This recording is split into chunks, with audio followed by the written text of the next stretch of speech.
Reka dusome igitabo cy'abami ba mbere, abami ba kabiri igice cya mbere, turasoma dore ku murongo wa mbere, hanyuma niho turi buze kuganira kuri uyu mugoroba.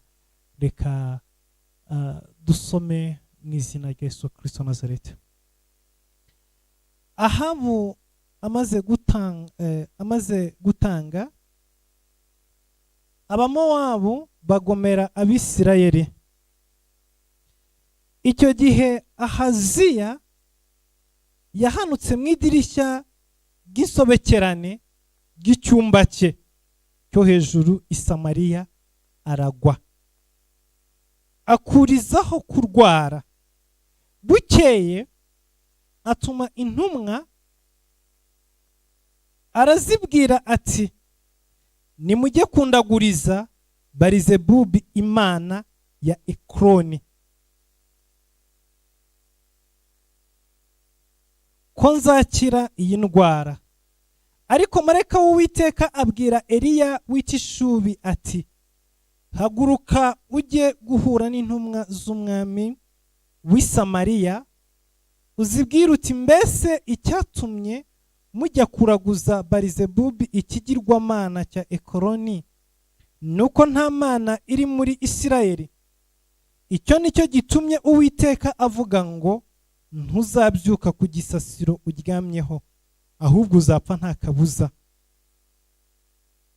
Nuko Eliya aragenda, intumwa zirakimirana zigaruka ku mwami. Arazibaza ati, mugaruwe n'iki? Ziramubwira ziti, twahuye n'umugabo aratubwira ati, nimugarukire aho musubire ku mwami wabatumye, mubwire muti, Uwiteka aravuze ngo, mbese icyatumye wohereza abo kuraguza Barizebubi ikigirwamana cya Ekroni nuko nta mana iri muri Isirayeli, ngo nicyo gituma utazabyuka ku gisasiro uryamyeho, uzapfa nta kibuza. Umwami aherako amutumaho umutware utwara ingabo 50 ari kumwe n'ingabo ze. Arazamuka amusanga aho yari yicaye mu mpinga y'umusozi, aramubwira ati, yewe muntu w'Imana, umwami arantumye ngo manuka umwitabe. Eliya asubiza umutware w'ingabo 50 ati, niba ndi umuntu w'Imana, umuriro nuve mu ijuru ugutwikane n'ingabo zawe uko ari 50. Ako kanya umuriro uva mu ijuru umutwikana n'ingabo ze 50. Umwami arongera amutumaho undi mutware utwara ingabo 50 ari kumwe n'ingabo ze. Araza aramubwira ati, yewe muntu w'Imana, umwami aradutumye ngo manuka vuba umwitabe. Eliya aramusubiza ati, niba ndi umuntu w'Imana, umuriro nuve mu ijuru ugutwikane n'ingabo zawe uko ari 50. Ako kanya umuriro uva mu ijuru umutwikana n'ingabo ze 50. Umwami arongera atuma undi mutware utwara ingabo 50 ari kumwe n'ingabo ze. Uwo mutware wa gatatu araza apfukama imbere ya Eliya, aramubwira ati, yewe muntu w'Imana, ndakwinginze amagara yanjye n'ay'abagaragu bawe uko ari 50 akubere ay'igiciro cyinshi. Ubwa mbere umuriro wavuye mu ijuru utwikana abatware bombi n'ingabo zabo uko ari 50, ariko noneho amagara yanjye akubere ay'igiciro cyinshi. Maze marayika w'Uwiteka abwira Eliya ati, genda umanukane nawe, we kumutinya. Nuko arahaguruka amanukana nawe, asanga umwami. Aramubwira ati, Uwiteka avuze ngo, mbese icyatumye wohereza intumwa kujya kuraguza Barizebubi ikigirwamana cya Ekroni nuko nta mana iri muri Isirayeli? wagisha inama nuko ntuzabyuka ku gisasiro uryamyeho uzapfa nta kibuza. Bukeye aratanga nk'uko ijambo Uwiteka yavugiye muri Eliya ryari riri. Maze mu mwaka wa 2 wo ku ngoma ya Yoramu mwene Yehoshafati umwami w'Abayuda, Yehoramu yimye ingoma ya Ahaziya kuko nta mwana w'umuhungu yari afite. Imana itugirire neza. Dusomye ijambo ry'Imana uyu mugoroba, ijambo nifuza kuvuga cyane cyangwa se ikintu nifuza kuvugaho cyane, ndashaka kuvuga ku mbaraga ziba mu kanwa k'abahanuzi. Ni nawo mutwe w'ijambo turimo tuganiraho, akanwa k'abahanuzi. Haleluya. Akanwa k'abahanuzi gafite imbaraga zikomeye zirenze ibyo umwana w'umuntu ashobora kuba yasobanura. Abahanuzi b'ukuri atari abiyita abahanuzi, kuko hariho abahanuzi biyise abahanuzi ku bw'inyungu zabo cyangwa se ku byo bifuza kugeraho. Hari abandi bigize abahanuzi kubera impamvu runaka. Hari n'abandi Mwuka w'Imana yamanukiyeho rimwe gusa, arabakoresha ku bw'impamvu runaka, hanyuma bahita bandika amatitire y'uko ari abahanuzi. Hari abandi Imana yahamagaye koko ibafiteho umugambi, igomba kubakoresha nk'abahanuzi, ariko ntibitaba. Hari n'abandi bitabye babyinjiramo, batangira bagenda neza, bakora neza, bubaha Imana, ariko bageze imbere amarushywa n'amagorwa by'iyi si birabinjirana, birabavangira. Hanyuma abantu bakomeza bafite muri ya shusho ya kera, ariko ntago bakiri abahanuzi. Rero muri kano kanya muri kano kanya ndashaka kuvuga ku muhanuzi w'ukuri uri kumwe n'Imana, uhagaranye n'Imana, uri mu mwanya w'Imana. Aba bahanuzi b'ukuri bari kumwe n'Imana, bariho amavuta y'Imana, bari mu mwanya wabo bagomba kubamo, bari ahantu Imana ishaka ko baba. Aba ni abantu batinyitse, ni abantu bateye ubwoba ku rwego rukomeye. Aba muri bo bafite imbaraga mu kanwa kabo zo gutegeka ikintu cyose kiri ku isi kikabumva. Iyo bahamagaye imvura iragwa, bayisubizayo igasubirayo.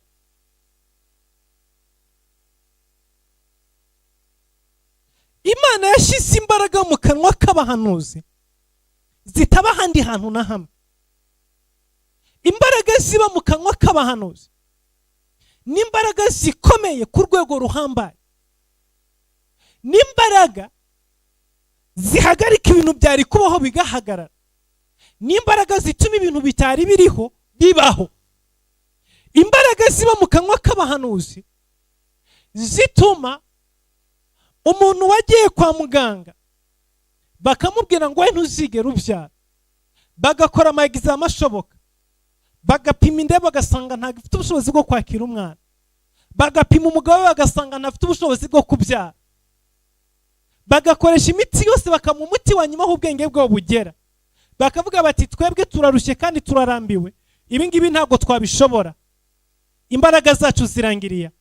Uwo muntu agataha yihebye, azi uko atazigera abona umwana muri iyi si. Mu kanwa k'abahanuzi harimo imbaraga zirema umwana muri iyo nda, zigashyira ubushobozi muri uwo mugabo, umwana akavuka. Uyu munsi turaganira ku muhanuzi witwa Eliya. Uyu ni umugabo ukomeye Imana yakoresheje mu rwego rwo hejuru, ni umwe mu bahanuzi bafite amateka akomeye cyane muri iyi si. ni umugabo wagendanye n'Imana muri iyi si kugeza igihe n'igihe we yumvaga ananiwe ashaka gupfa. Imana amubwiye ngo wowe ntabwo ugomba gupfa kuko ngo ufitiye misiyo ikomeye cyane, zamuka unsange. Imana iramuterura imujyana mu ijuru. Uyu ni umugabo uzagaruka mu minsi ya nyuma. Ni umugabo Imana izakoresha kongera guhanurira Isirayeli.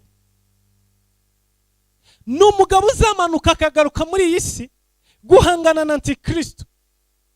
Ibi ni ibindi biri ku rundi rwego. Muri kano kanya ntabwo mwashobora kubyumva, ariko ndashaka kuvuga imbaraga zari ziri mu kanwa kiwe.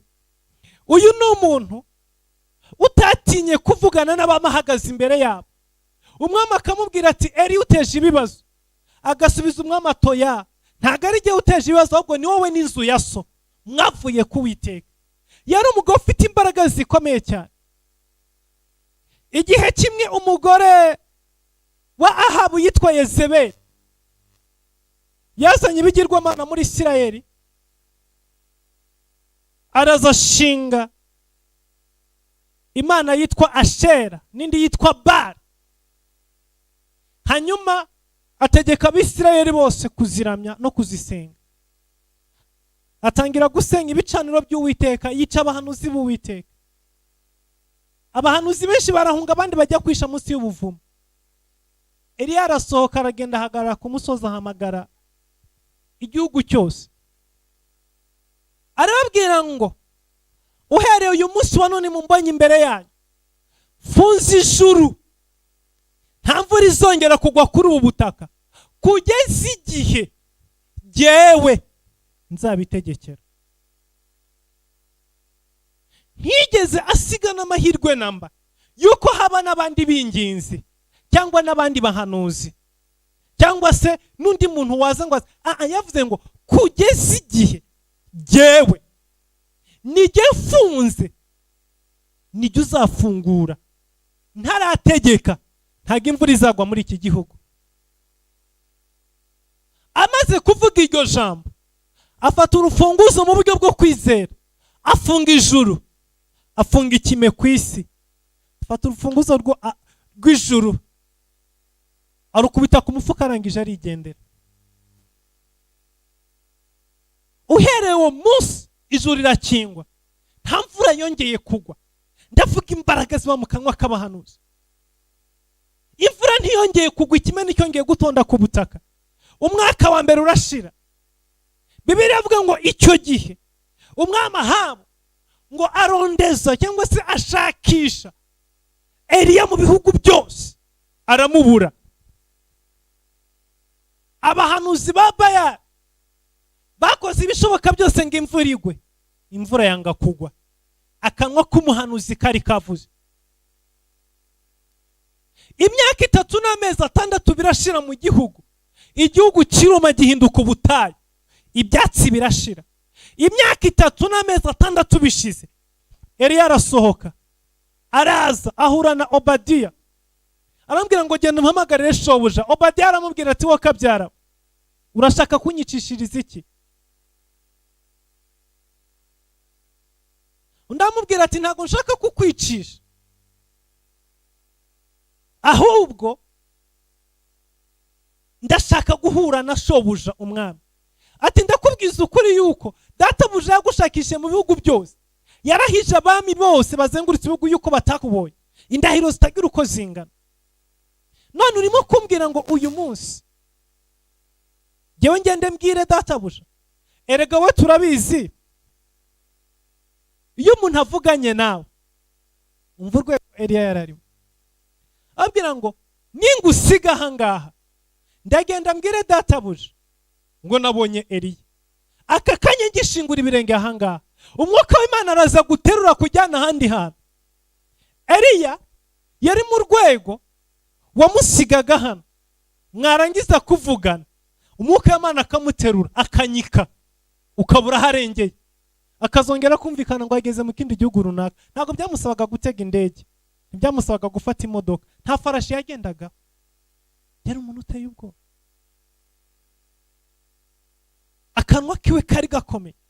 Arazahura n'Ahabu ku musozi mu gice cya 18 cy'abami ba mbere, aramubwira ngo hamagara abahanuzi bose ba Bayali. Arabahamagara, baraza bateranira imbere yiwe. Zo nkuru muzasoma mu gitabo cy'abami ba mbere 18. Uwo munsi havuye yisha abahanuzi 850 ba Bayali. Rero arakomeza, habura gato ngo azamurwe mu ijuru. Hariho umugabo witwa umwami. Uyu mwami yitwa Ahaziya.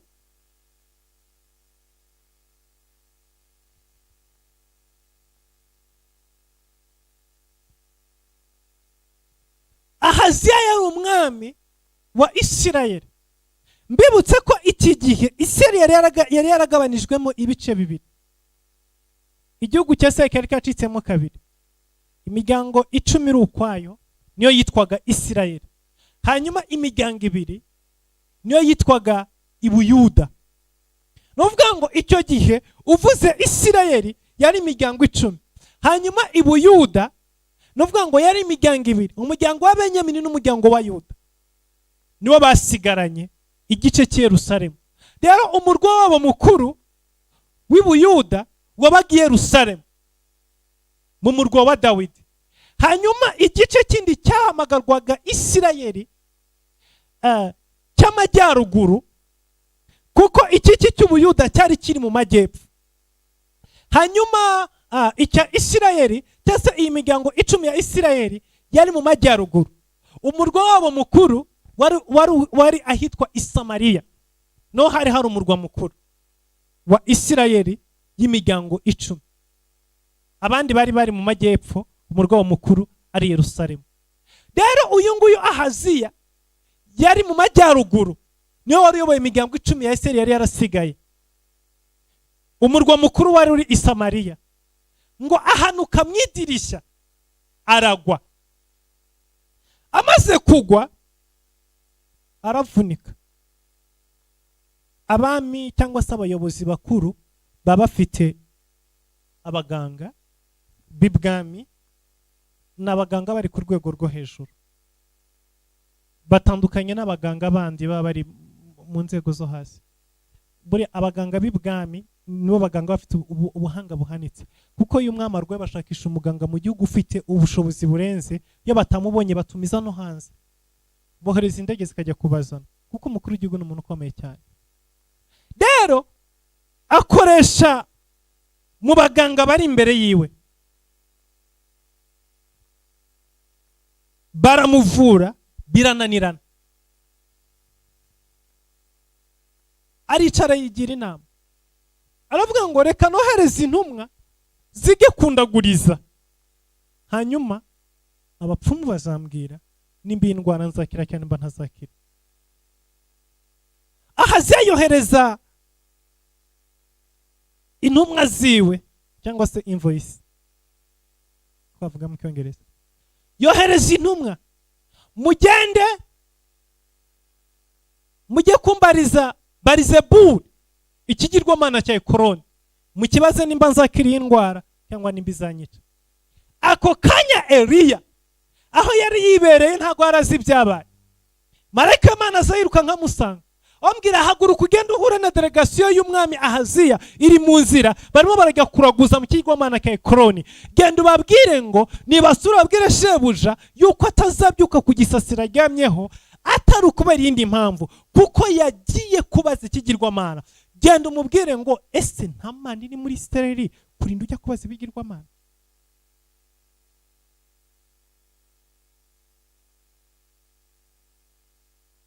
Bwoko bw'Imana, uyu mugoroba reka iki kibazo nawe nkikubaza.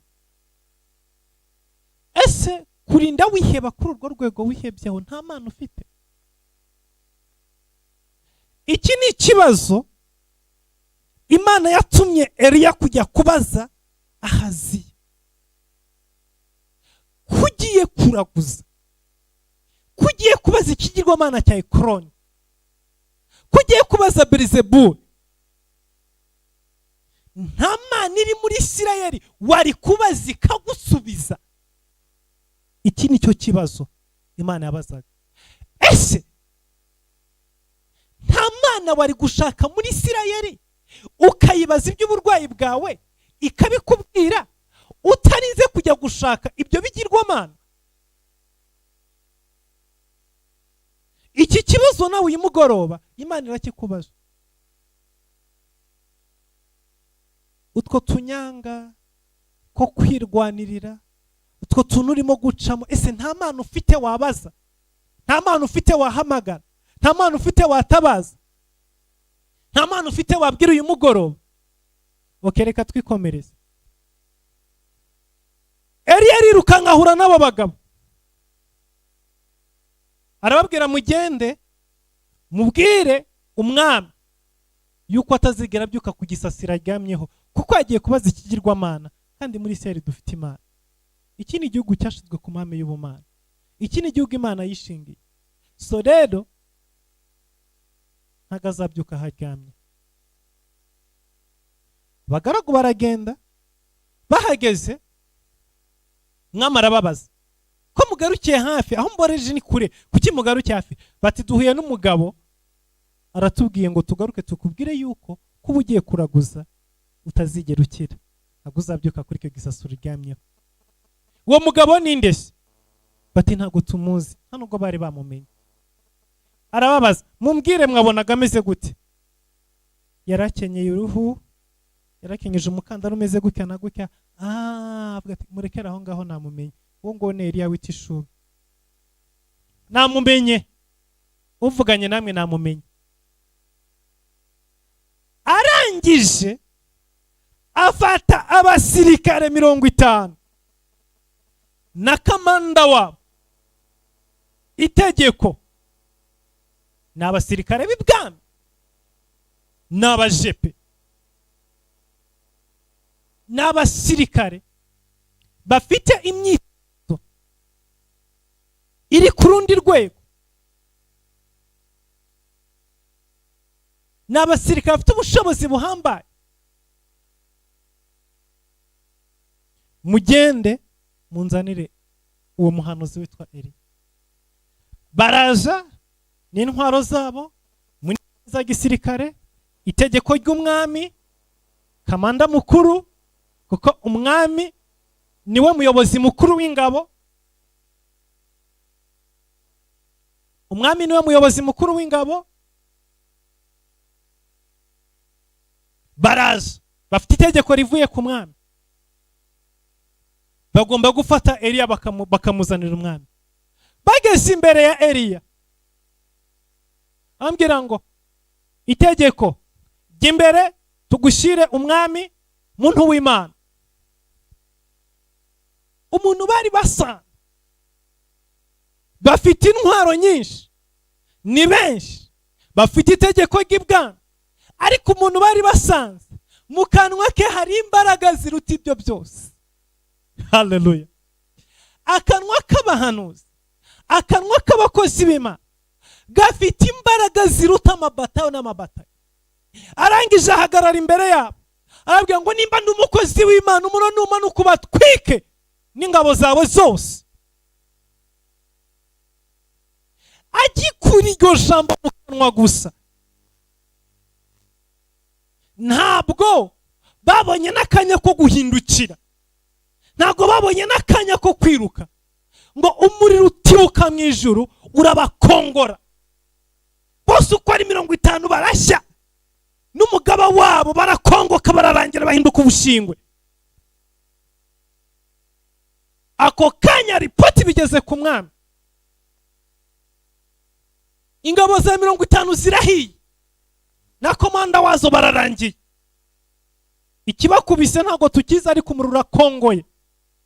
Izo nkuru zita zikwiragira ako kanya. Reka tuvuge ngo ku cyombo cya gisirikare buri umwe wese atekira iyo message yuko ingabo 50 zihiye zikongotse mu isegonda nk'iyo guhumbya imbere y'umugabo witwa Eliya. Buri muntu wese yakiriye information mu gisirikare kuri abandi bari ku maradiyo ya gisirikare. Amakuru yahise atangwa mu buryo bwihuse. Mwami ati sinyugwa, ahagurutsa abandi 50 n'umukomanda wabo, mugende munzanira ako kagabo. Uyu nguyu yaje abizi neza, azi ko abambere bose bahindutse ivu. Ntago ari ugushya ngo ubone n'umurambo, oya, ni ugushya bagashonga bigahinduka igitaka. Yaje azi neza ko komanda wabanje nawe yakongotse byarangiye, araza hagarara imbere ya Eliya. Ubwoko bw'Imana, don't repeat mistake. Ahagarara imbere ya Eliya asubiramo exactly nk'ibyo wa mbere yakoze. Muntu w'Imana, umwami aratugutumye cyane tugenda tumusange. Umusange arangije aramureba, nimba ndi umuntu w'Imana, umuro w'Imana numanuke uve mu ijuru gutwikane n'ingabo zawe. Akirangiza kurivuga iryo jambo, umuriro uratibuka pa, kubita amasegonda yo guhumbya n'intwaro n'imyambaro yabo n'imiheto n'imyambi n'amacumu n'ibyo bitwaje byose n'ingabo. Ako kanya na komanda wabo bahinduka umuyonga. Message irongera iruka nkigera ku mwami, babantu bawe ingabo zawe zose zirashize. Uko niko amakuru ari mazenguruka mu gisirikare cyose. Byari ibintu biteye ubwoba, byarimo kwa ku masegonda nkayo guhumbya. Umwami nawe ahamagara abandi, hamagara undi mukomando utwara abasirikare 50. Nawe fata abasirikare bawe, mugende mujye kunzana uriya mugabo. Wa mbere yapfuye, wa kabiri yapfuye, yohereza n'uwa gatatu. Uyu mukomanda wa gatatu yarazi ububasha buri mu kanwa k'umukozi w'Imana ko burenze kure cyane titira afite n'amategeko y'umwami. Yarabizi yuko natagambukira, natumvira, natemerera ibyo umwami amubwiye, arahita amanikwa ku kanya yicwe. Afata ingabo ze araza, azi ko abambere bapfuye. Icyo yakoze ni kimwe, akiri kuri metero atari naho Eliya ari, ntiyagombye kugera aho ari, arapfukama. Haleluya. Akitegereza Eliya gusa kimubona, arangije arapfukama. Apfukama imbere ya Eliya, azamura amaboko, aramubwira ngo, databuja ndakwinginze, mbabarira amagara yanjye n'ay'izi ngabo zanjye nyoboye, wowe kabyarawe abe igiciro cyinshi imbere yawe. Ndakwinginze, ndabizi uwa mbere yahiye n'uwa kabiri yahiye, nanjye ubishatse muri kano kanya wankongora, ariko nciye bugufi, ngirira imbabazi zawe, reka ubugingo bwanjye uburokore uyu mugoroba. Iyo nanga kumvira databuja, nari kumanikwa ngacibwa umutwe. Kuzanaho ndabizi ibyo urimo gukora, aka kanya ubishatse twahita turanye, ariko ndakwinginze umva imbabazi, ndapfukamye imbere yawe, nkiza unkizanye n'aba basirikare banjye nyoboye. Sinshaka ko ari n'umupfu, ndakwinginze mbabarira unkize. Haleluya. Reka mbabwire ikintu kimwe, umusirikare niwe ushobora kumva content, niwe ushobora kumva uburemere buri muri kino kintu. Komanda muzima, umusirikare muzima watojwe, warwanye, gupfukama imbere y'umusivili.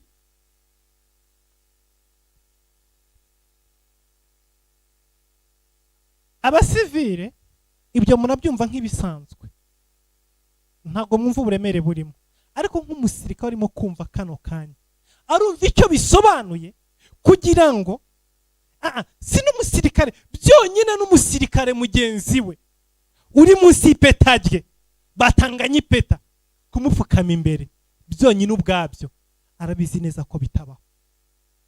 noneho birenge kuri icyo ngicyo, si n'uri mu mapeti yo munsi yiwe, si n'umusirikare usanzwe, noneho si n'ababandi ba rukurutu, babandi bari hariya bakiri muri training, bakirimo gutozwa. Ni umusivire 100% utazi n'iby'igisirikare ibyo ari byo, wikenyereye uruhu, wiyambariye n'umukandara w'uruhu, hejuru nta n'ikintu kiriho, wibereye aho ngo wiyicariye gusa, we wavuganye n'Imana, ategereje abarimo kuza kurogoya umugambi w'Imana, yibereye aho, nta n'abantu bari kumwe, yiyicariye wenyine. Reba nawe, murabizi n'ubukene bw'abakozi b'Imana bigirira, y'Imana itaragutabara ikigucisha mu butayu, yiyambariye uruhu rw'inyamaswa, nirwo yari yikenyereye n'umukandara, hejuru nta n'ikintu yambariye, yiyicariye ku ibuye, arimo arabareba baturuka hariya, nta n'umuntu bari kumwe, nta n'uwamutwaje n'amazi bari kumwe, wari yicariye gusa. Ni umusivili udafite n'inkoni mu ntoki, n'agakoni ko gukubita imbwa ntakafite, yiyicariye. Umusirikare ufite abesikoti, ufite ingabo 50 zatojwe kurwana, arimo aragendesha amavi imbere y'umusivili. Can you imagine? Urashobora kwimagina iyo se? Urashobora kundebera ko gafilime ukuntu kameze aho hantu kuri uwo musozi? Hariya hari abasivile bahagaze ku musozi bashungereye, barimo bareba abasirikare bapfukamye imbere y'umusivili, avuga tubabarira udukize, tubabarira udukize, tubabarira udukize, tudukiriza amagara. Haleluya. Akanwa k'umuhanuzi gafite imbaraga zirenze. Abantu benshi muri iyi si barizi. Tubonye bakomanda batatu, aba bakomanda batatu, uwa mbere yarapfuye. Uyu wa mbere yapfuye nta kintu yarazi, yahagurutse ahawe itegeko n'umwami mu gihugu cyiwe. Yarabizi neza yuko iyo umwami avuze ngo genda uzane, uragenda ukazana. Iyo uhawe itegeko mu gisirikare ntubaza, ushyira mu bikorwa. Ubundi mu gisirikare ba executive, ubundi bura abasirikare n'aba executive ni abantu bashyira mu bikorwa imyanzuro ifatirwa, ndi bagashyira mu bikorwa. Rero Asa yaguye mu mporera, ibyamubayeho ntabwo twabishyira ku makosa ye, ntabwo twabishyira ku mutwe wiwe, ariko hari umuntu ngaya, uyu mukomanda wa kabiri azi ibyabaye kuri mugenzi we, azi ibyabaye ku basirikare ba mbere babanje, azi uburyo ki bapfuye, azi ko nta n'umwe wagarutse. Ayo makuru arayafite neza, ariko araza arepeta,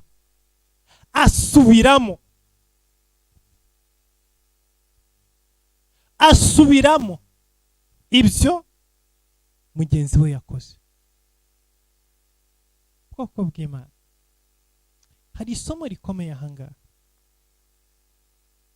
shaka utekerezaho muri kano kanya.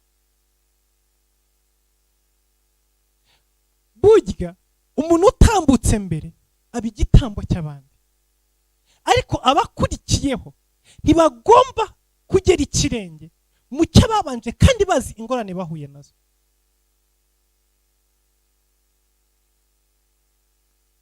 Wowe ubwawe urazi uburyo ki iso ubusinzi bwamubujije kubaka. Urazi neza uburyo ki ubusinzi bwatumye papa na mama we batabana, mukabaho mudafite ababyeyi, muraraguze muca. Uyu munsi wa none Imana kugira ubuntu urakuze,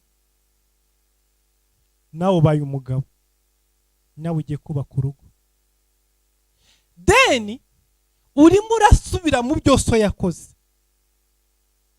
nawe urimo urasubira mu nzoga, nawe urimo urasubira mu businzi, urimo urarepeta ibyo so yakoze, uzi ubuzima wabayemo wakuriyemo, uzi akaga n'ibibazo waciyemo muri iyi si, uzi uburyo ki so byamunaniye kubaka, uzi uburyo ki yaguye ku nzira inzoga zikamuca amazuru agapfa akenyutse ku myaka 40 arangije gupfa. Ibyo urabizi neza, ariko urimo urarepeta amakosa nk'ayo so yakoze. Uyu musirikare wa kabiri yazize ububwa, yazize kutigira ku byabaye, yazize kutigira ku makosa ya bagenzi biwe, yazize kutigira kuri mistake. Ni gute ukomeza ugwa mu kintu rimwe kabiri gatatu kane gatanu ntufate ingamba? Gute ubona ibibaye kuri mugenzi wawe nawe ukongera ukabisubiramo? Uyu musirikare wa kabiri yaje azi neza yuko nta musirikare n'umwe amubanjirije, ariko arongera asubiramo amagambo nk'ayo mugenzi we wapfa musirikare yasubiyemo. Ariko uyu musirikare wa gatatu, ubwo nasomaga biriya naramukunze cyane, naravuze uzi ubwenge, igira mu makosa ya bene so, igira mu makosa y'abakubanjirije, igira mu makosa y'abagenzi bawe, uyakosore. Niba runaka arahubutse akabaho muri buriya buzima agatwikwa n'umuriro, umuriro ntago ari we yamanura gusa, hari indi miriro ahangaha yirirwa ikongora abantu igitondo n'umugoroba, umuntu mugahura yarashiririye neza burundu, atagiseka atakinyeganyega, yarashiririye. Umuriro w'isi waramukubise waramutwitse mu buryo udashobora kubasobanura. Abantu benshi barahiye, kamureba ukamuvugisha uzi ngo ni mugenzi wawe, ajya narashiririye. Niyavuga igenyo ntiriva ku rindi. Abantu benshi umuriro wiri gubatwika ubakubita, ariko kubera iki?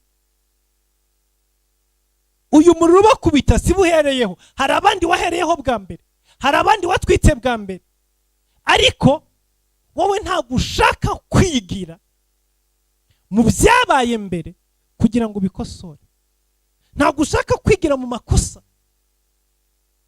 yabo mwiganye, yabo mwakuranye, yabo mwagendanye.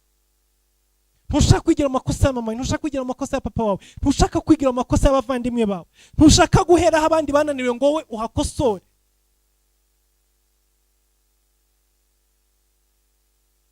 Uyu mugabo yakijije ubuzima bwe, akiza bagenzi biwe kubera kwigira mu makosa y'abamubanjirije.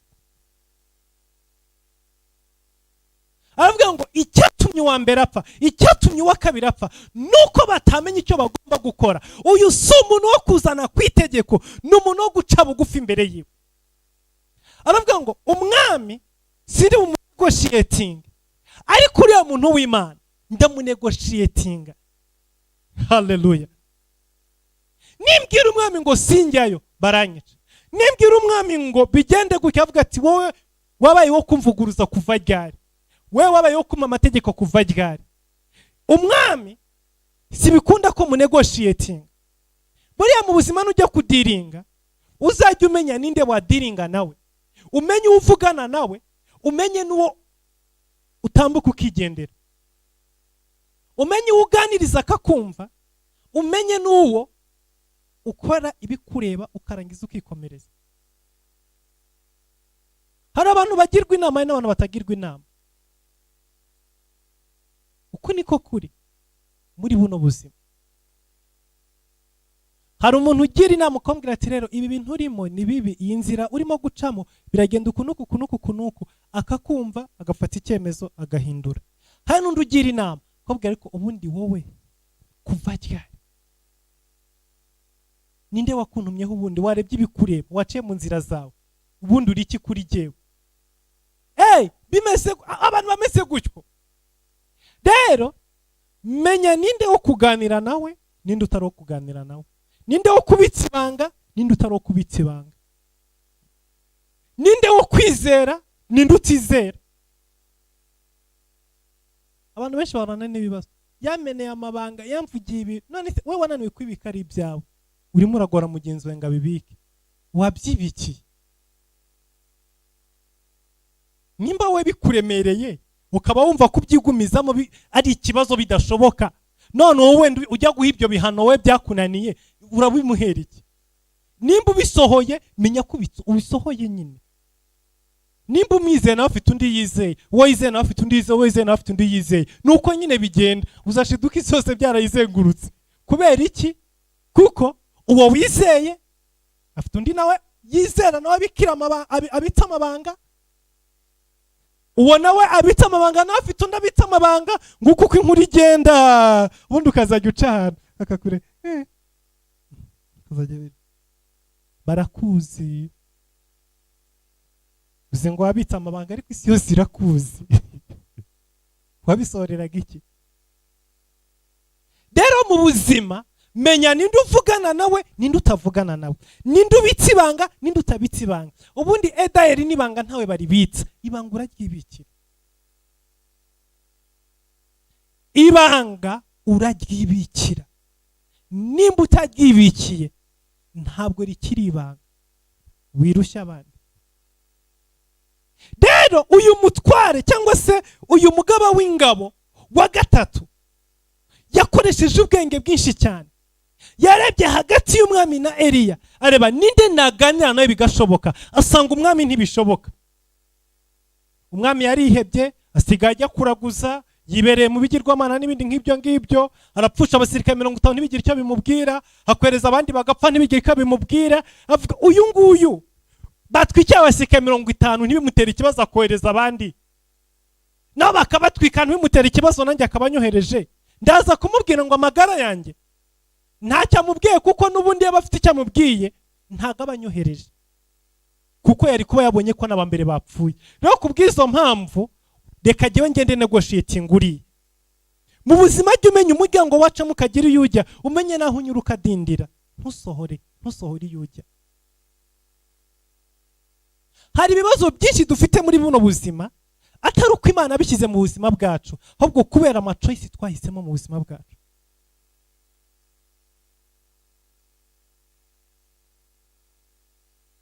Ibintu byinshi twarabifashe, turabirema, turabyiremera, hanyuma turabyikorera, noneho turangije tubitwerera Imana ngo n'ubushake bw'Imana, ngo ni Imana yabitubwiye, cyangwa se ngo ni Imana ibishaka ku buzima bwacu, ngo kuno guhitamo kw'Imana. Oya, ibintu byinshi bitubaho mu buzima bwacu bijyanye no guhitamo kwacu. Kuko nimba hari ikintu Imana yakora umwana w'umuntu imaze kumushyira kuri iyi si, yamurekeye guhitamo. Kandi ijambo ry'Imana ravuga ngo nuhitamo ko tujyana turajyana, nuhitamo kugenda wenyine genda wenyine. Imana yavuga ngo nshyize umugisha imbere yawe n'umuvumo imbere yawe, hitamo ikikubereye cyiza. Nimba ubona ukurikira umuvumo, endereya.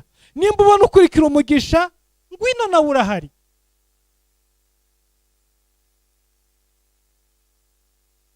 Rero byinshi bitubaho mu buzima bwacu ntibishingiye ku gushaka kw'Imana, ahubwo bishingiye ku guhitamo n'amadesisiyo dufata.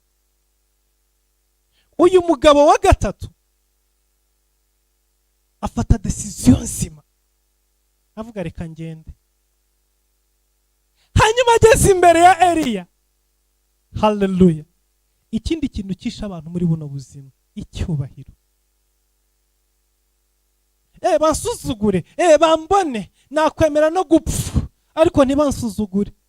Nupfa se wabonye ari uwuhe murambo bubaha?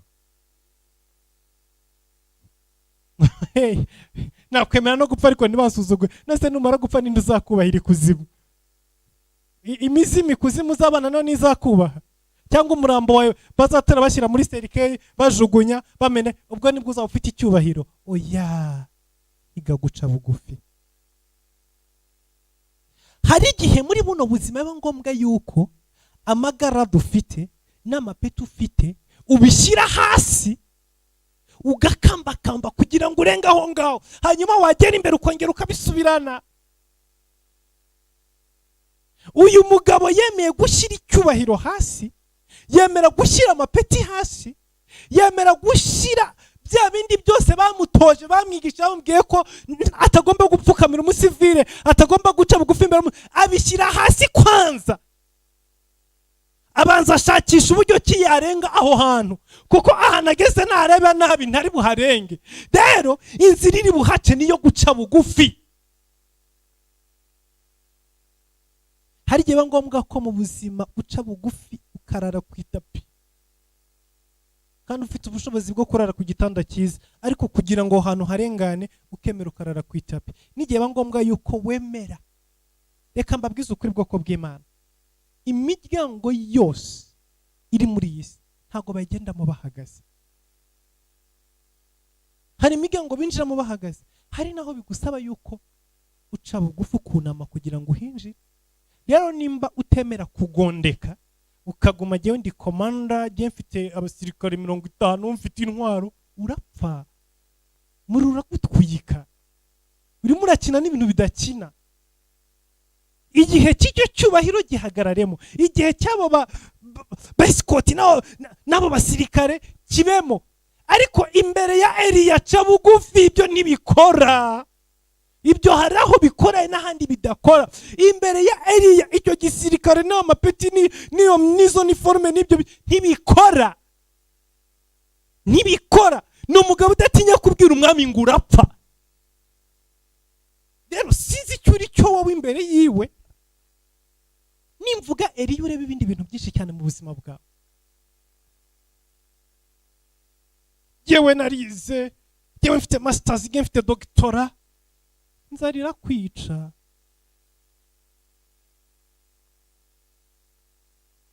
Haraho iyo doctor idakora. Nibyo haraho iyo doctor uhagarara uko ufite ijambo n'icyubahiro, ariko hari ahandi ugera ibya doctora bikaba bigiye ku ruhande, iby'icyongereza n'igifaransa n'indi muzi bikaba bigiye ku ruhande, nizo formule uzi guhuza zikaba zigiye ku ruhande, ukabanza kwanza ugashaka uburyo ki uramuka. Ibyo bizakomeza ahandi mu rundi rwego cyangwa se ahandi hantu runaka, ariko aho ngaho ugeze ibyo bibishyize ku ruhande. Yewe ndi umugore wa runaka, iwacu naha ngaha, papa ni ibingibi, urahasigara.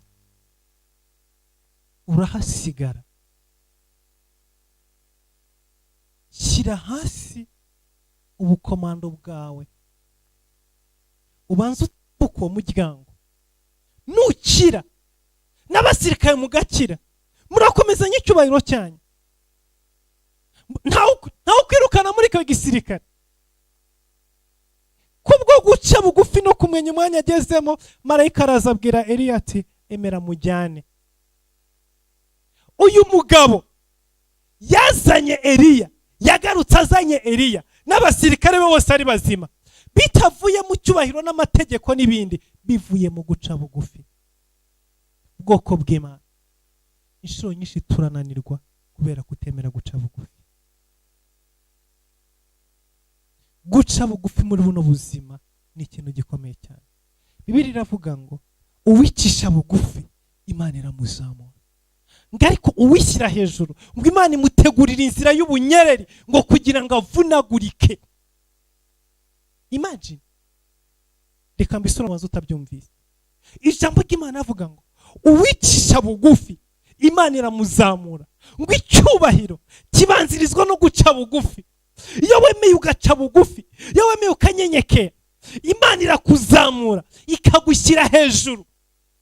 Ngo ariko iyo wishyize hejuru, ngo Imana igutegurira inzira y'ubunyereri ngo kugira ngo unyerere uvunagurike.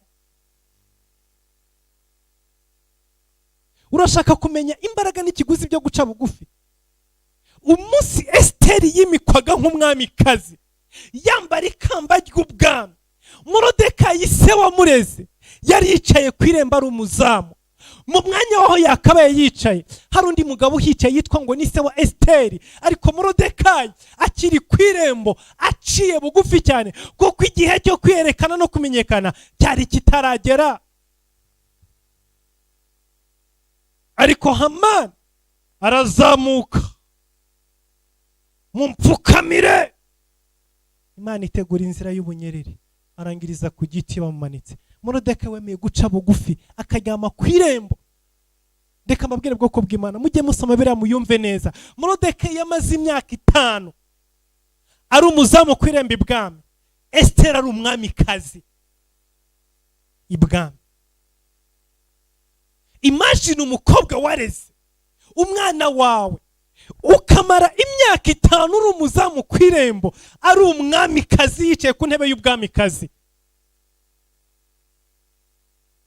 Kandi Esiteri suko yari yarengagije Morodekayi, ahubwo Morodekayi yari yarize kumenya igihe. Yarabwiye Esiteri ngo uceceke, ntuzigere uvuga uwo uriwe, nanjye ntuzigere umvuga kugeza igihe nzabikubwirira. Ukwezi kwa mbere kurashira, abiri arashira, umwaka urashira, imyaka 3 irashira, imyaka 4 irashira, imyaka 5 irashira. Esiteri ari umwamikazi, Morodekayi ari umuzamu ku irembo. Aryamye ku irembo ku karago, akingura abinjira n'abasohoka, izuba rimukubita.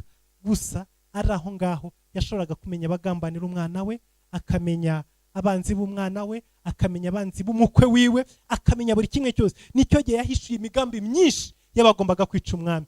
Kubera iki? Basaga kumuganiza batazi uwo ari we. Bakaza bakavuga ati rero nk'umuntu w'indanga ku irembo, reka uze kudukingurira mu ijoro, turaza kohereza abasirikare 5 baze guca aha ngaha, hanyuma bagende baniga umwami bamwice. Uwo barimo babwira niwe sebukwe w'umwami, uwo bagiye kwica n'umugabo w'umwana we. Akabyumviriza, agahita aca ku ruhande, agatuma kuri Esiteri, bwira umwami hari ibi n'ibi byapanzwe. Ako kanya umwami agahita agurutsa iperereza, imigambi ikaburizwamo. Ntabaga bazi urimo kubikora, kuko wabonaga ikigabo kiri aho ngaho gisuzuguritse, cyambara ibikoti by'abazamu, cyicariye aho ngaho keki security. Ariko ni se w'umwamikazi, umva imbaraga zo guca bugufi. Wa wundi wari warishyize mu kirere, byarangiye bamushyize muri cya cyo nyine bamumanitse avunaguritse. Wa wundi waryamye hasi yahavuye yahinduka ikegera cy'umwami. Iyo aza gukora mistake yari gusorwa ibwami, bakamanikwa bakicwa. Ariko kwemera guca bugufi, iyo Bibiliya ivuze ngo ikibaro kibanzirizwa no guca bugufi, nicyo babisobanura. Uyu musirikare aramanuka aca bugufi. Guca bugufi kwiwe byatumye ageza Eliya imbere y'umwami n'abasirikari bari bazima. Ntawigeze amutwara mu rukiko kuko yapfukamiye umusivile, ntawigeze amubaza ngo kubera iki, kuko n'umwami mwenyewe wari kujya kumubaza ntago yaraye kabera adapfuye. Ijambo narifite nandimo kuvuga ni imbaraga zo mu kanwa k'abahanuzi. Abahanuzi bagira imbaraga. Eliya abumbuye akanwa kiwe, umuriro waramanutse ukonsuminga, ubaninga buri kintu cyose karekeraho nga. Akanwa kiwe kari gafite ubushobozi burenze. Nimba ari ikintu ufite kuba hano gutinya, ni akanwa k'abahanuzi, akanwa k'abakozi b'Imana, akanwa k'abantu basizwe amavuta. Iyo bavuze ngo umuriro numanuka, umuriro uramanuka. Iyo bavuze ngo amazi nafungwe, arafungwa. Aba bantu bafite imbaraga muri bo zo guteza ubukene bukinjira, zo guhamagara umugisha ukaza. Abahanuzi b'ukuri bafite imbaraga zo kuzana ibyago mu gihugu no gukura ibyago mu gihugu.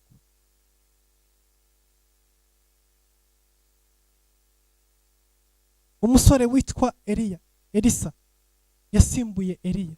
Igihe kimwe ari mu nzira arimo agenda, utwana tw'imisoresore turaza turimo tumukiniraho, ngira ngo twari nka 50 natwo ntumbaze ngo ngo dore agasaza k'uruhara, ngo dore akagabo gafite uruhara.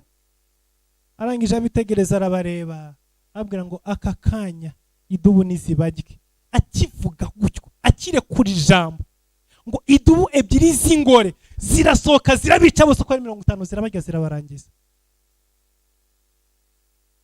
Bari bakiniye ku muntu udakinwa udakinirwaho. Ijambo riva mu kanwa k'abahanuzi rirakomeye bwoko bw'Imana, riteye ubwoba, rirahambaye. Uyu Eliya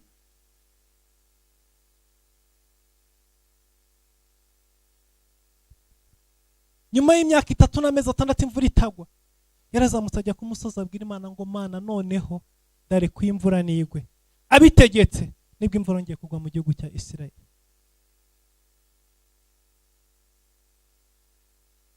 Aba n'abantu muri bo mu kanwa kabo harimo ubutunzi ntagereranywa, harimo imbaraga zikomeye cyane. Iyo batanze ikintu baragitanga.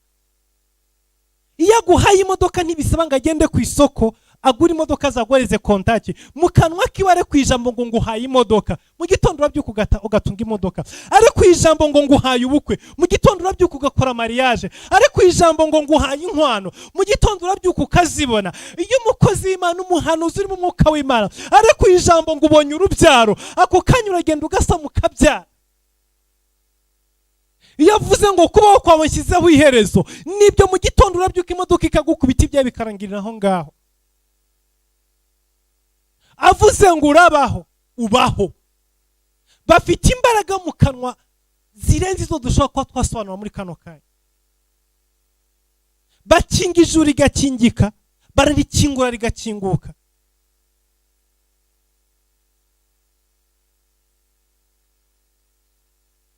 Bahamagara umuyaga ukaza, bahagarika izuba rigahagarara. Yosuwa ari ku rugamba arimo arwana, agera ahantu saa 12 z'umugoroba zimugereraho. Reka nangirize kuri aka ngaka dusenge.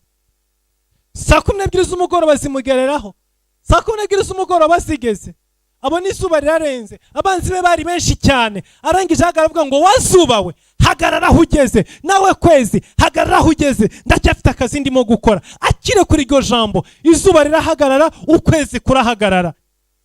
Isi imara amasaha 6 itanyeganyega itavaho iri. Ararwana kuva saa 12 z'umugoroba kugeza saa 6 z'ijoro, izuba ricyaka nk'uko bisanzwe. Arangije guhora abanzi biwe, arangije aravuga ngo noneho wasiwe, komeza nawe zuba, komeza nawe kwezi komeza.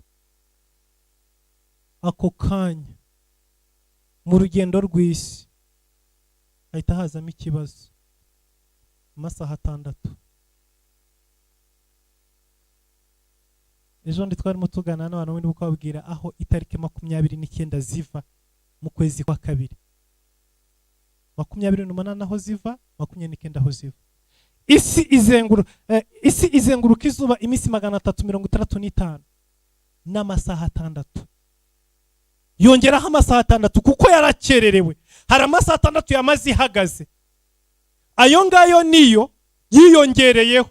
Yasanze kugira ngo irangize umwaka bitakiri iminsi 365 nk'uko bisanzwe, kubera akanwa ka Yosuwa.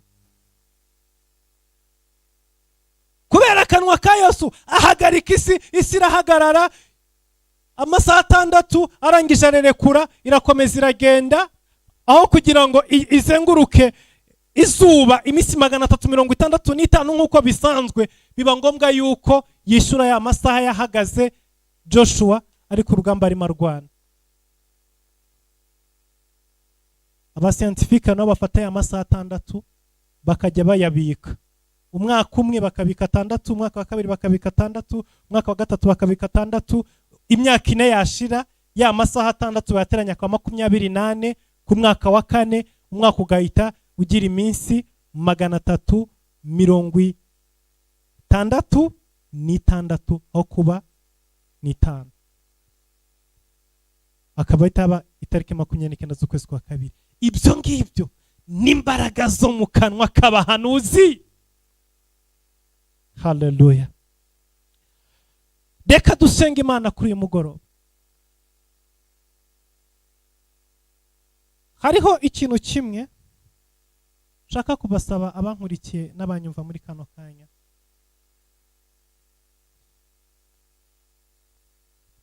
Hari umuhanuzi wakuvuzeho ijambo ribi. Niba ushobora kumusanga ukabavugana nawe, umuzamusanga umubwira uti ijambo ribi watuye ku buzima bwanjye rihindure unyatureho umugisha. Niba bidashoboka ko wamusanga cyangwa se ko mwahora muri kano kanya, reka dusengane Imana. Mu maraso ya Yesu Kristo ubwira Imana ngo Mana, amagambo yose mabi abahanuzi batuye hejuru y'ubuzima bwanjye, kuko menya ububasha n'imbaraga n'ubushobozi buba mu kanwa k'abahanuzi, aka kanya ndayakura hejuru y'ubuzima bwanjye. Hanyuma nimba uri umuhanuzi akaba hari abantu akanwa kawe katuyeho amagambo mabi, uyu mugoroba uyahindure ukore nka Mose. Mose yabanye n'Abisirayeli mu butayu imyaka 40, abana nabo yitotomba, bamurushya, avuga nabi, rimwe akabatuka, rimwe akababwira ati tumwebwe ntimuzajya no mu gihugu cy'amasezerano, ubundi akabwira muri ubwoko butagonda ijosi. Bibaho. Hari ubwo turuha tukaremererwa ugasanga urimo kuvuga nabi bitewe n'umuruhu ufite, bitewe n'ibibazo ufite, ibibazo ni byinshi wikoreye, ugasanga watuye nabi uvuza amagambo mabi. Mose byamubaho mu myaka 40 yamaze mu butayu, asanga yavumye abantu benshi, yatutse abantu benshi, yatuye amagambo mabi ku bantu benshi, ariko hageze yuko agiye kuzamuka umusozi ngo asubire ku Mana, ahamagara Abisirayeli bose abashyira imbere yiwe, arangije arabavumura, abwira uwo navumye, uwo navuzeho nabi, uwo natutse, uwo nifurije ibibi, imivumo yose yari hejuru ubuzima bwanyu ivuye mu kanwa kanjye, uyu munsi nyibakuyeho yose kuva kwa mbere kugeza ku wanyuma. Amaze kubavumura arangije abahesha umugisha. Uzasoma mu gitabo cyo gutegeka kwa kabiri mu bice bya nyuma bira 40 49 Mose akazi kiwe kanyuma karako guhesha Abisirayeli umugisha, abakuraho imivumo yose yarashyize hejuru ubuzima bwabo. Kuko bitubaho umuntu akagutsitaraho ukamuvugaho nabi, undi akakugira nabi ukamuvugaho nabi, ariko jya ugera igihe wumva utuje utekanye umutima wawe, usabira imbabazi abantu bose wabwiye nabi, usabira imbabazi abantu bose wavumye, usabira imbabazi abantu bose wavuzeho ijambo ribi, kuko akanwa kawe ni akaga. Yukabumbu uhesha umugisha uraze, ukabumbu uyuvuma abantu baravumwa. Rero ndabizi hari byinshi nk'abahanuzi tuvuga kubera umubabaro, kubera agahinda, kubera ibibazo, ukavuga uriya muntu nawe ntashobotse, Imana iguhane, ariko jya usubira inyuma wambare imbabazi za Kristo, usabira imbabazi abantu bose, uvuge Mana nciye bugufi imbere yawe, kano kanya ndavumura umuntu wese navuma, ndakura umuvumo ku muntu wese, uwo naboshye wese ndamubohoye muri kano kanya, mpaye imbabazi n'utazinsabye n'utazikeneye, mwami mubabarire ntangiye ubundi bushyashya. Tujye dukora nka Mose. Mose afite umutima uteye ubwoba, yavuze sinshobora kugenda hari abantu sigiye imivumo, arabavumura bose kuva kombe kwiza kwanya. Akanwa k'abahanuzi gafite imbaraga zikomeye. Rero muri kano kanya nawe uvumura umuntu wese wavumye, umusabira imbabazi ku Mana, wohereza umugisha nose wohereje umuvumo. Ubwira Imana ngo Mana, nabo ngo batawukwire, nabo ngo batawukeneye, gusa muri kano kanya ndabababariye, wenda tuzadusubira ikindi gihe simbizi, ariko muri kano kanya ndabababariye, mbakwiye umuvumo hejuru ubuzima bwawe. Nawe uvuge ngo umuvumo wose uri hejuru ubuzima bwanjye, kuko ijambo ry'Imana avuga ngo Data utobara ibicumuro byacu nkuko natwe twari ababiducumuye. It means niba ugiye gusaba imbabazi muri kano kanya, niba ugiye gusaba yuko Imana igukuraho imivumo bakuvumye, nawe banzu yikure kubo wayivumye. Hanyuma noneho nawe ubwira Imana ngo Mana, kuko abona vumye bose muri kano kanya mbavumuye, nanjye mvumura imivumo yose bamvumye, nabo nzi nabo ntazi, kuko nanjye abona vumye ndabavumuye. Nanjye nkuraho umuvumo wose uri hejuru ubuzima bwanjye, nkuraho ijambo ribi ryose hejuru ubuzima bwanjye, kuko nanjye ubona rivuze uwo ari we wese, nanjye ndimukuyeho muri aka kanya. Data utubabara ibicumuro byacu nkuko tubabarira ababiducumuye. Si ijambo ry'Imana?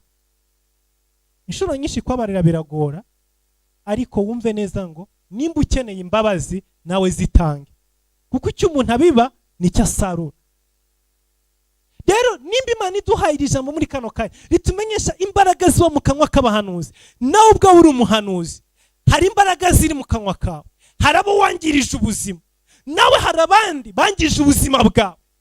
Rero muri kano kanya bihinduke, abo wangirije ubuzima uwo muvumo baveho, nawe bakwangirije ubuzima iyo mivumo ikuve hejuru. Uyu mugoroba utangira urugendo rushyashya, uyu mugoroba ugendere mu nzira nzima. Ndazi neza yuko ukimara kubara abantu bose watuyeho ijambo ribi, abakurakaje, abakugenje gute, nawe ndazi neza yuko umuvumo wose wari hejuru ubuzima bwawe. Baba barakuvumye baguhoye ukuri, baba barakurenganije, baba babishoboye batabishoboye, Imana irabikura hejuru ubuzima bwawe. Icyo nicyo nifuza muri kano kanya. Umuriro w'Imana nturinde kumanuka ngo ugutwike, kiza ubuzima bwawe nkuko uyu mukapiteni wa gatatu yakijije ubuzima bwiwe. Kiza ubuzima bwawe, ukize n'ubuzima bwawe muri kumwe nkuko uyu mukomando yakijije ubuzima bwawe bari kumwe. Nawe kiza ubuzima bwawe uyu mugoroba, wakira umugisha. Reka dusenga Imana. Zamura ijwi ryawe aho uri hose, dufatanye muri kano kanya dusenge. Data, mu izina rya Yesu Kristo, mu izina rihambaye, jambo ryawe ni ukuri, jambo ryawe ni imbaraga, jambo ryawe ntiribeshya. Data, uyu mugoroba utweretse uburyo ki akanwa k'abahanuzi gafite imbaraga zikomeye. Rero Mwami, natwe duhamagaye nk'abami n'abatambyi n'abahanuzi b'ishyanga ryera. Rero mu mbaraga washyize mu kanwa kacu, hari abaturakaje turabavuma, hari abadututse turabasubiza, hari abatwitambitse imbere, hari abo twavumye bakwiriye kuvumwa, hari abo twavumye wenda batanabikwiriye barengana.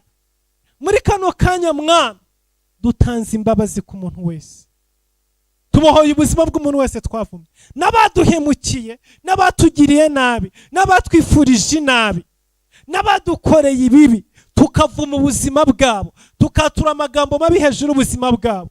Ibyo twavuze tubikuye ku mutima, nibyo twavuze tutabikuye ku mutima, ibyatujeho gutyo gusa, ibyo twavuze turimo twitabara dukiza amagara yacu, ibyo byose Mwami byagiye nk'imivumo bikamanura imiriro hejuru y'abantu, bigashiririza ubuzima bw'abantu, bigashiririza imbyaro z'abantu, bigateza ubukene n'ibibazo bitandukanye. Mwami, muri kano kanya duhagaze mu mbabazi watanze ku musaraba i Karuvari, abo bose turababariye uyu mugoroba. Iri joro tubabariye umuntu wese Mwami wavumwe n'akanwa kacu, tubabariye umuntu wese Mwami wagizweho ingaruka n'amagambo yavuye mu kanwa kacu. Dutanze imbabazi Mwami ku isi yose, dutanze imbabazi Mwami ku batubeshye, ku batubekeye, ku bakoze byinshi bitandukanye, natwe tukarakara, tukababara, tukabavuma, tukabumbura akanwa, tugahamagara imiriro hejuru yabo, tukabatwika, tukabakongora, tukabafunga, tukabagira nabi. Mwami, muri kano kanya turababohoye mu izina rya Yesu Kristo, turabababariye Mwami. Imbabazi zawe zimanuke hejuru ubuzima bwawe, bababarirwe nawe mu izina rya Yesu Kristo. Mwami, ukimara kubabarira abo bose, natwe Mwami tuje imbere yawe. Data, tuba mu isi yuzuyemo abantu benshi batwanga, hari abatuvumira ukuri kuko natwe dukora amakosa turaba, hari abaturenganya, hari abatuvumira ubusa, hari abaduhohotera Mwami, hari abadufitiye urwango n'inzika n'inzigo, abadufitiye ishyari, hari abo ngabo bose Mwami batuvuma batanatuzi kuko batazi ukuri k'ubuzima bwacu, ariko iyo mivumo yose yaje ku buzima bwacu ikananiza ubuzima bwacu, uyu mugoroba Mana turakwinginze ngo idukureho, tuvumure Mwami, dukureho imivumo yose iva mu kanwa k'abahanuzi, iri ku buzima bwacu, iri ku ngo zacu, iri ku miryango yacu, iri ku bavandimwe bacu, iri mu mibereho yacu. Turakwinginze Mwami, yidukureho mu izina rya Yesu Kristo. Uyu mugoroba duhumanure, uyu mugoroba dukureho ikintu icyo ari cyo cyose Mwami, duciye bugufi nka wa musirikare wa gatatu Mwami. Turakwinginze amagara yacu akirira imbere yawe, imiryango yacu ikirira imbere yawe Mwami. Reka Data, mu cyimbo cy'imivumo yose batuvumye utuvunjiremo umugisha, ubwoko bwawe duhabwa umugisha uyu mugoroba. Umugisha abantu bose bakurikira ijambo, nanjye Mwami nk'umukozi wahaye ijambo ryawe uyu mugoroba, natuye umugisha Mwami hejuru y'ubwoko bwawe, hejuru y'abo turi kumwe hano, hejuru y'abadukurikira, hejuru y'abantu bose bazumvira ijambo ryawe. Twohereje umugisha wawe Mwami ugere ku isi yose.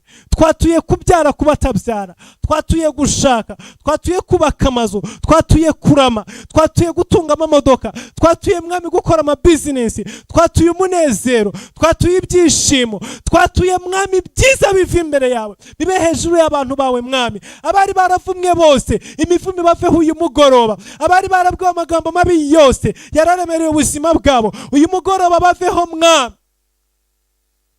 Wa mugapiteni amaze guca bugufi, marayika wemereye Eliya yuko asanga umwana. Natwe duciye bugufi, ntutegeke umuriro mwami, ahubwo utegeke imbabazi zawe ziba arizo zimanukira ku buzima bwa buri wese.